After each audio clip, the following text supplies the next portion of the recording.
Former Home Secretary James Cleverly has accused Labour of hanging a huge open sign on the White Cliffs of Dover after axing the Tories' Rwanda scheme. Labour said they would smash the gangs.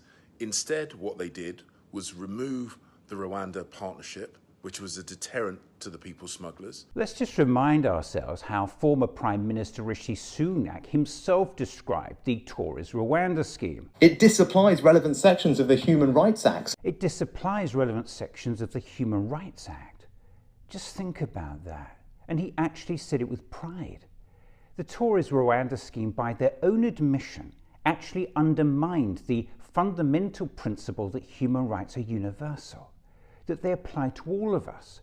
And a damning parliamentary report from the Cross-Party Joint Committee on Human Rights earlier this year, not surprisingly, found the scheme was fundamentally incompatible with the UK's human rights obligations, that it eroded the protections laid down in the Human Rights Act, that it contravened parts of the European Convention on Human Rights, and fell short of the UK's commitment to comply with international treaties.